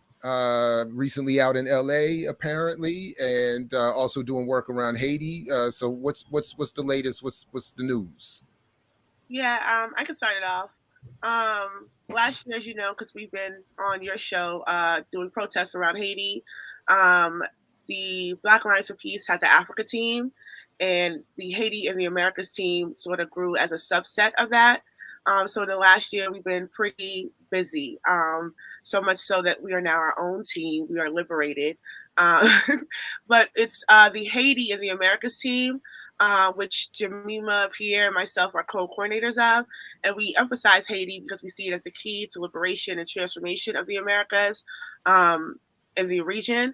So, for instance, what's done in Haiti sort of starts off as like a test or trial to see what they can get away with in the rest of the Americas. We look at the 2004 coup, for instance. So we are committed to understanding not just Haiti, but the larger of the Americas as our Americas. So that was a lot of the work that we put forward in LA this weekend because of the Summit of Americas that is coming to LA. I believe the summit has started. So we had counter actions over the weekend. If Austin wants to talk about those counter actions. Yeah, absolutely. Thanks, Erica. Yeah, so the summit started on Monday. It goes through the end of the week this week, and that's put on by the OAS. So in counter to the imperialist summit that the OAS and the US are putting on in LA, we partnered with a few different organizations in LA to do a bunch of actions over the weekend. And this was the we called it the Anti-Imperialist Summit of Nuestra America. And that was in partnership with Unión del Barrio. It's one of the main partners there. But we had a bunch of panels. We had where we talked a little bit about both the region, the importance of anti-imperialism in the face of the Summit of the Americas, especially the exclusion of Venezuela, Cuba, and Nicaragua of the Summit of the Americas, and sort of talked a little bit about exposing U.S. imperialism, being in solidarity with those other folks, and then demanding organization from the masses against imperialism in the region. So we had a few panels that were hosted with Unión del Barrio in South Central LA on Saturday, and then BAP ourselves, we hosted a banner making and sign making session with a bunch of different folks and invited folks from the LA community to come and do that, which was really great. And then after that, we actually showed the Southcom video, which I think we're going to show today as well, and had a panel afterwards to talk a little bit more about defending our Americas and the work that a bunch of different of our members and organizations are doing across the region. And today, I think at 4 p.m. Pacific time, so 7 Eastern, BAP and Unión del Barrio and a bunch of other organizations are going to lead a protest and a mobilization when Joe Biden comes into town today. We can't hear you, Jared. You're muted. Oh, sorry. I was saying it's good news that Joe is on his way. It's you know, when Sleepy Joe is coming to town, that's always good news. What could you all say a word or two real quick about, just broadly speaking, a word more more about, broadly speaking, what the OAS is and what the summit is there to do, and then of course why it's important to be in protest against it. Yeah, so this will be the 9th Summit of the Americas. It'll be taking place in LA, but the Summit of Americas happens every 3 years. It sort of circles around in different locations throughout the Americas.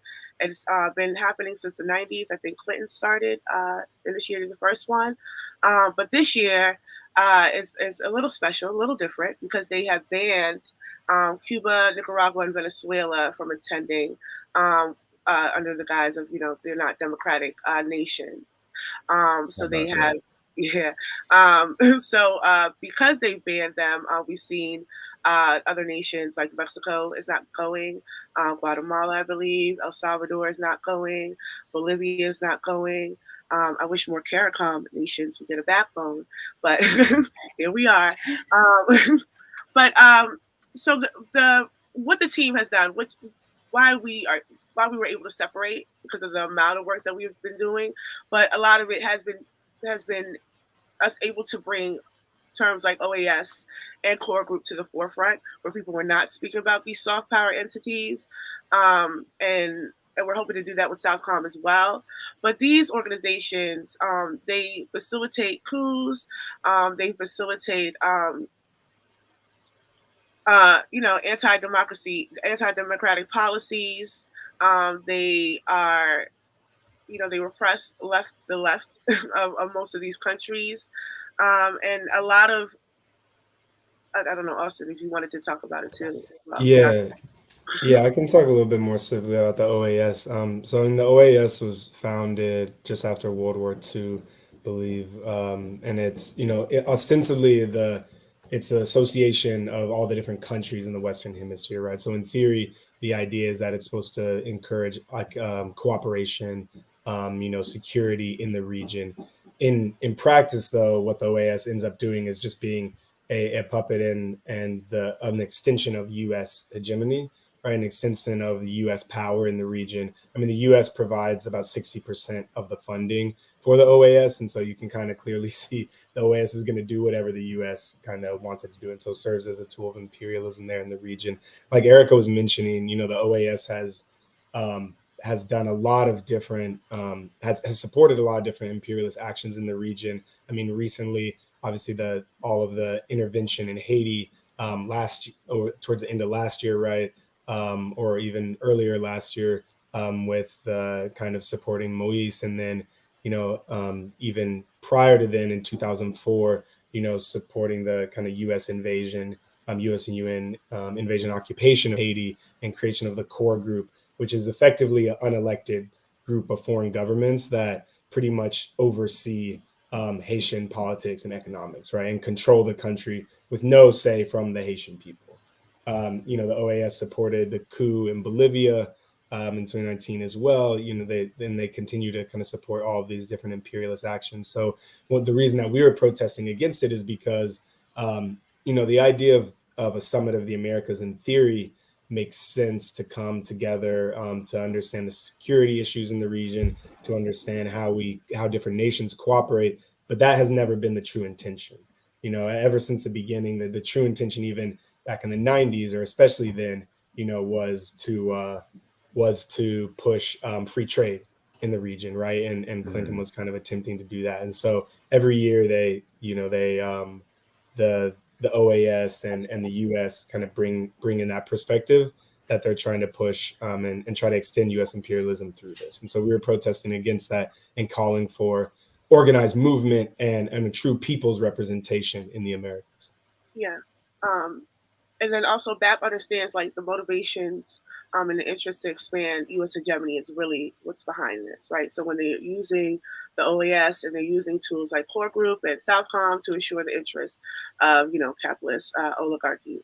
So what BAP is actually doing is, especially with the two panels that we held over the weekend, we're trying to revive the call that CLAC made in 2014 for this region to be a zone of peace. So BAP is doing a lot of work around pushing that forward.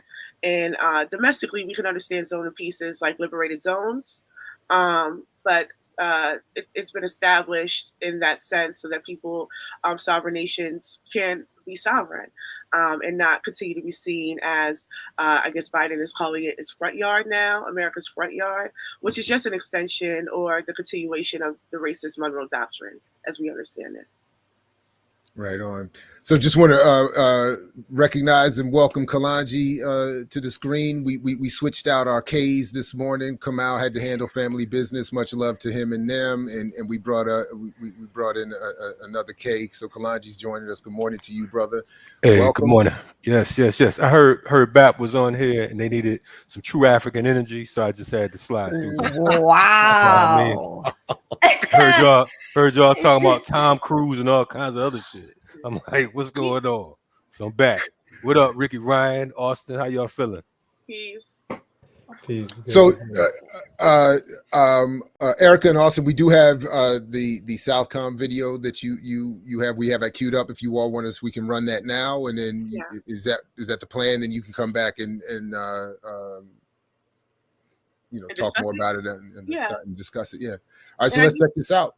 Yeah. Sorry. Go ahead. Did you? No, I was just going to give a quick shout out to the team because the making of the video and all the work that we've been doing collectively over the year. You can see it's a lot of hard work. So I just wanted to shout out Jelani and Salifu and Kayla and Rebecca, especially for that work. So you can go ahead. All right, let's watch this. Check it out right here at the remix. The police, the prison system, the law. It's no secret that these institutions intentionally crush and terrorize Black and oppressed people within the U.S. But the brutal violence the U.S. military inflicts on colonized Black and brown people is often hidden from our view. Even though the U.S. military is the largest and most expensive of any country, by far. We have new, beautiful equipment that comes along with $2.5 trillion in spending, all made in the USA. The U.S. military has literally divided the earth into 11 areas of responsibility, each patrolled by a different command. The U.S. Southern Command, or Southcom, polices one of these areas of responsibility. The Southcom region covers 15 million miles and represents about 1/6 of the landmass of the world. Headquartered in Miami, U.S. Southern Command includes 32 countries, 19 in Central and South America and 13 in the Caribbean. And that's not to mention 16 U.S. colonies like Puerto Rico and the U.S. Virgin Islands, which don't have political independence as sovereign states and are not represented in the U.S. government. Southcom grew out of the U.S. military occupation of Panama in the first decade of 1900.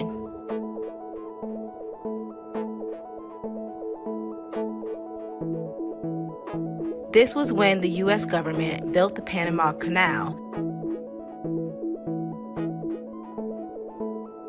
to secure trade routes for its elite and business class.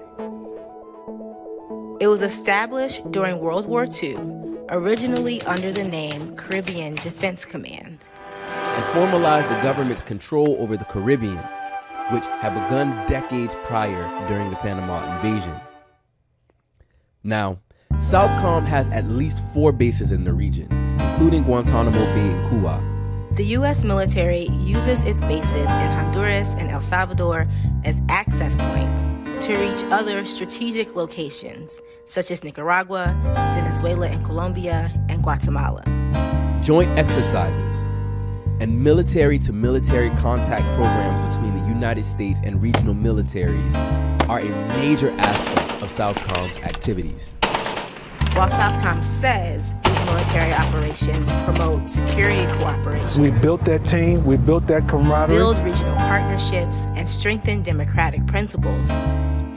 In reality, Southcom programs have supported dictatorial regimes and militarized governments in the region. like that of Papa and Baby Doc, who ruled Haiti in the late 1950s until the mid-1980s. And the Colombian government, which right now is killing indigenous and African-descended human and land rights activists. These governments do the bidding of the U.S. by economically exploiting their own country for the benefit of U.S. corporations and by squashing popular rebellion.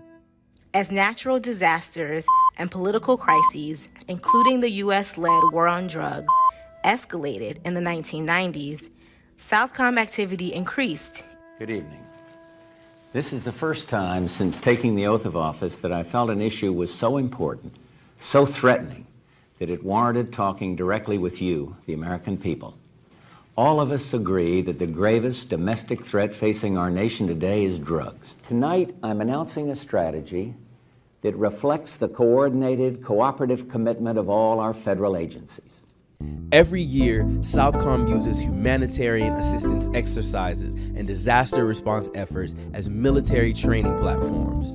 But instead of stemming drug flows and feeding the poor, Southcom's true goal is to destabilize socialist countries like Cuba, Venezuela, and Nicaragua, as well as disrupt Latin American and Caribbean nations' relationship with Russia, China, and Iran. The absolute urgency with which we have to maintain our competitive edge in this region, increasingly contested strategic space in the global competition with China and Russia. And we do maintain our positional advantage here. However, that advantage is eroding, and it's challenging our ability to maintain the favorable balance of regional power directly called for here in this hemisphere in the National Defense Strategy.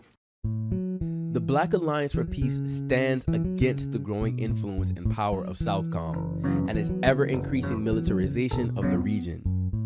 We demand the end of Southcom and call for a zone of peace in Latin America and the Caribbean, in which the people's right to self-determination is realized. And conflicts between nations are resolved peacefully.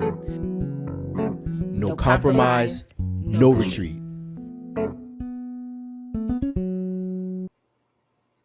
Yes, excellent work. Amazing. Yes, Excellent yes. Definitely. And of course, right on, they get the Cosby Kids, That's no doubt. amazing. And it's especially the shout out to the part about Panama. Right on, Panama get the shout out, even for the horrific, purposes. But anyway, good job. Very well done. Yes, indeed. Yes, indeed. Erica, yeah, Definitely. go ahead. Sorry, yeah, go ahead. Shout out to the chat because they kind of pushed it yesterday to get the video on here. So I wanted to say thank you. No, they didn't. No, they didn't. They was You bullying. didn't even give me 24 hours to respond to the email. No, And look at it's how all fast love. it happened. That had nothing We're to do not with gonna that. fight today. We're Get out not of here doing with this. that nonsense. I went It's the back and Black checked. Alliance for Peace. Me. All No. praises me. Black Alliance for Peace. Oh, Listen, Uh-uh. I went back and checked out yesterday's show. You know what I'm saying? Because I'm on the road a little something. And I saw that Ricky Ryan had the AK to your heads. You know what I mean? So thank you, Ricky, for making them do what they supposed to do. They got nervous.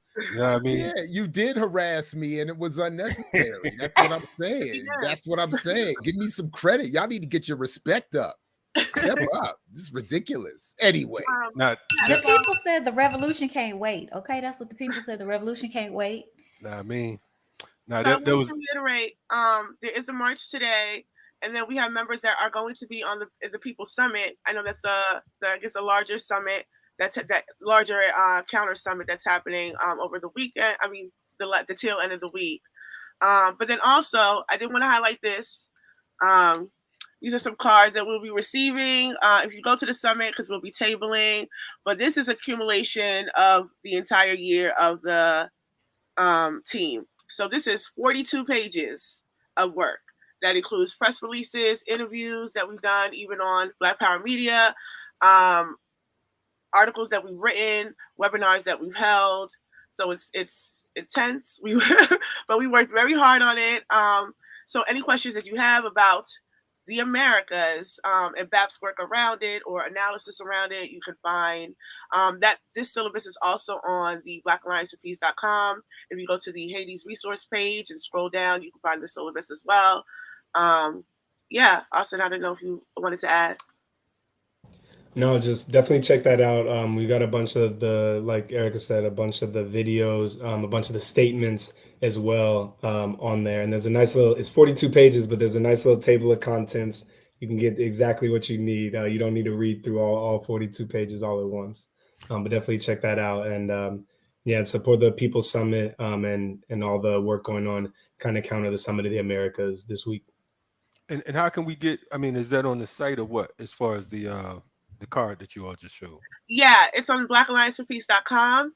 If you go to resources and click on Haiti and scroll down the Haiti page, because there's a lot of resources there as well. It's including fact sheets on OAS, Core Group, and Southcom that we put together, but you can get the syllabus there as well. Well, I'm going to say this, Austin just said that, that you all don't have to read all 42 pages at once. But I'm gonna pull some OG shit, even though I'm not a member of BAP, and say you do need to, because right now political education is at an all-time low. And if we're talking about internationalism, we talking about revolution, then we need as much intake as possible. So definitely salute to BAP for your continuous work and efforts, internationally. I'm loving it. Definitely loving it. So there's Africans in the Americas too, so we have to remember that we're going to talk about the Americas. We got to center Africans, which is a large part of why Haiti is a large part of our work. Colombia as well, even Brazil, because we understand that demographically they hold large populations of Africans. So if we're committed to the anti-colonial struggle, then we have to remember our people there as well, and not be U.S. centric and only think Africans exist here. We exist elsewhere as well. No doubt. I'm just curious about, for people like you all who do this work and who are constantly confronting all of the atrocities and looking back to the history, where do you get your hope from? And I'm asking for a me, but where do you get your hope from? The people. One of the things that Ajamu Baraka has taught me is that organizing in the Global South looks significantly different from organizing here, especially for Africans. So when you're aware, or when you see, or when you're in communications and you're in organizing spaces with these groups in the Global South that are creating liberated zones, that are creating community control of police, that are doing all the things that we're talking about, especially community control of education, and those things, where you see that they're able to do it, especially under sanctions, especially with the boot of American imperialism on that on their neck. It's hopeful, because you know that it can be done, because you're seeing it get done, and then you also consider, well, what could it be, if we here in the U.S. pushed back against these sanctions and stood beside them and stood in solidarity with them? How much more advanced could they be? Like, what could Cuba be without the blockade? Look at Cuba now, but what much more would it be without the blockade? What would Haiti be if it was actually sovereign? Yeah, and I would just say too, I think what Erica said about the people giving inspiration. I think a lot of times here in the U.S., we look to other countries, and we're oftentimes fed this idea that, like, there's a strong man, a caudillo or something like that in those countries, and they're just kind of implementing all these laws, right? But that's not true. It's the people that are leading those charges, right? In 2005, when George Bush tried to implement the free trade area of the Americas, which was going to decimate, the economic sovereignty of a lot of countries in the Americas. The story is that kind of Hugo Chavez led a charge, against that and fought against that, which he did. But that would have been nothing without the people. They filled up stadiums, soccer stadiums, 80,000 people, you know, all protesting and charging against the free trade agreement, right? People lined the streets and, you know, they wouldn't be quiet, right? So it was that kind of people power. It was the people coming together and being organized and saying, we're not going to stand for this. We're not going to let this happen in our region, right? And that deaded that, right? And that didn't get implemented. And so you see a bunch of different, you see that happening time and time again. And I think I would say one of our comrades, Salifu, mentioned this weekend, you know, we oftentimes come in from the US and say, well, what can we teach other folks? What can we tell other folks in these other regions? How can we bring our resources, you know, et cetera, et cetera. We don't oftentimes look and say, what can we learn from these other regions? What has worked? Because a lot of these places, you know, you look at Cuba and the way that kind of democratic processes work in Cuba, a lot of things are controlled at the local level by community. And a lot of that work of the revolution and the ongoing revolution is by the people, right? Even though, you know, here in the global north in the US, we try to convince ourselves that it's, you know, Fidel Castro was doing it all on his own, right? So just remembering that a lot of things that are happening in Latin America, especially in Haiti and the Americas and throughout the global south are innovative and we could learn a lot if we're really in solidarity and ready to learn from our comrades in other countries. I'm glad you said that, Austin, because I think that you know, often say that we're the most arrogant slaves on the planet here in the US, right? Because we feel that, you know, we are the strongest, we're the best, we're the smartest, we are the best colonized at the end of the day, right? I want to ask you all as young organizers. Our organization, FTP, will be celebrating our 18-year anniversary tomorrow, right? I want to ask you all, what are your thoughts on consolidating efforts domestically? Because, you know, we have so many different fingers, we have and so many different quote unquote fragmented forces. You know, we have nationalists, we have Pan-Africanists, we have socialists, we have communists, we have environmentalists, animal rights activists, so on and so forth. And we're all fighting this one system of exploitation. You know, however, we move in such a cliquish manner as if we have some type of answers that the other cadres and forces don't. So I want to know, you know, just from you all being younger organizers, what are your thoughts on consolidating efforts? And I'm not talking about a loose, because we often get caught up in the loose coalitions. You know what I'm saying? And with those loose coalitions, you know, coalition politics pretty much crushes everything at the end of the day because we might have these one-hit joints. So I just wanted to know you all's thoughts. Right. I think Black Alliance for Peace being an alliance sort of helps frame that, because we have not just individual members, but organizational members, right? So people are coming in with different ideologies, even different work, especially from different regions. For instance, I think that the LA actions that we were able to do sort of speaks to how we want to transition into that. A little more than a united front, but something a little more concrete. So we had members, like I was in LA. Obviously, I live in the East Coast, which is, I look like this, I'm so jet lagged and tired. But I was in LA. We had members from BAP South. We had Austin came from Boston, and we met up with BAP West so that we could start to form coalition with already existing organizations. And we also managed to find our way in every space. So not only did we host our own anti-imperialist summits, but we are going to be in the People's Summit to get the word out and try to make those connections. We are going to be at that march today to try to make those connections, because we do believe in a more concrete sort of something more substantial than just a united front, like actually finding points of unity to move forward with. Okay, I'm gonna accept that as a good first answer. How about that? we'll return back to it, but definitely salute to Jamu and all the forces out there that's you know, keeping the movement moving.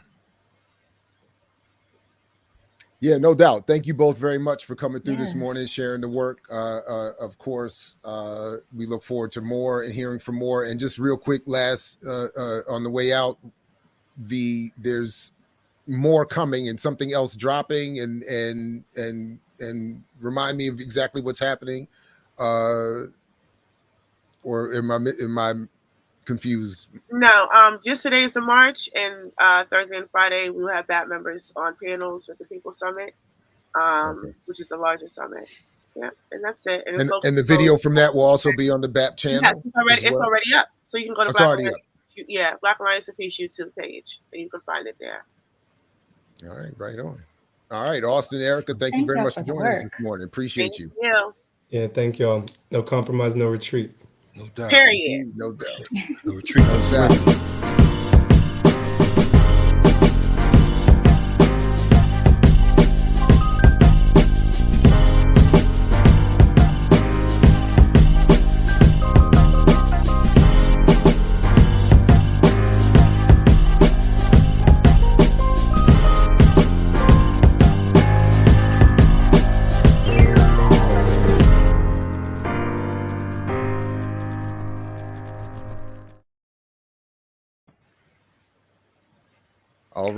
All right.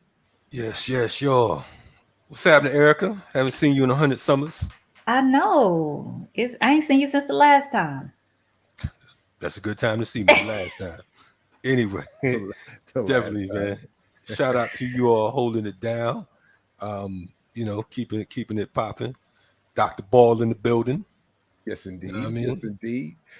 Another great show. Appreciate everybody, all the guests coming through. Erica, Austin, Rasheem, Lawrence, Kamal earlier. Of course, not a guest, but doing his thing. Big shout out to you, Erica, for helping us prepare the news.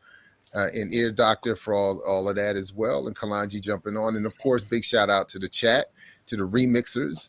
And we look forward to seeing you all again tomorrow morning. Anything else coming up big on the channel? People really do need to make sure that they get the merch. Go to blackpowermedia.org, sign up there. Make sure that bell on the YouTube channel is selected because it's hard to keep up with all the great content that's coming. So all of that. I want to definitely announce on Saturday, it's a major rally out in Atlanta. There will be a rally for Kamal Siddiqui, Dr. Matuda Shakur, and Imam Jamil Alameen. That'll be at 6 p.m. We'll be broadcasting it on the channel for folks who can't make it. But for those of you who can make it, it will take place at the Malcolm X Park, which is formerly known as the West End Park here in Atlanta. And I'll actually be emceeing the event. So if you're in Atlanta, come hang out with us and let's put it out there. And shout out to all y'all in the chat trying to make me younger than I appear.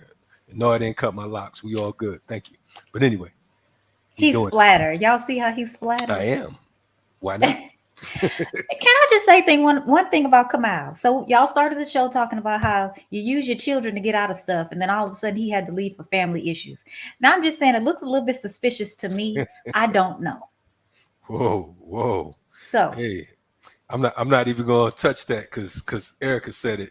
But I'm a co-sign for dude, and I'm gonna say I think he's legit this time. Okay. I'll agree with that. I think he's legit. I'm gonna say this time.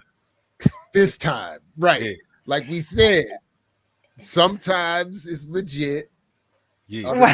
Sometimes it's bullshit. Legit and bullshit. You know what I mean? Exactly. Admittedly, the timing looks a little shady, but we also. But I think this time, I think Kalanji's right. It's legit as opposed to le shit. No doubt. So prayers to his family and yes, indeed. Even though he's atheist, you know what I'm saying. But yeah, that part. But definitely, are we getting a mix today? Did we hit the number? Like, what's the story on that? No mix today. We unfortunately didn't. We didn't hit that. I think he said it's now 275 on the live. Listen, I don't think I heard y'all talking about Tom Cruise and Mansa Musa. That was the mix right there. He said I could have swore I saw. No, we got to get it right. He said Mr. T is out Mansa Musa. I literally just turned it on and heard Mansa Musa, and Mr. T was our Mansa Musa of today, and Slick Rick. I almost crashed and I wasn't driving. Let me just say that. I was like, that was some high quality, you know, that was high quality, right there. Shout out to my man Ear Doctor, smoking real good this morning. Hey, listen, shout out to everybody, of course, again. Thank you very much for joining us. We will catch you tomorrow, same time, same channel. Like Fred always used to say to you, we say peace if you're willing to fight for it. So peace, everybody. Catch you next time. The Remix Morning Show. Salute. Remix. Power.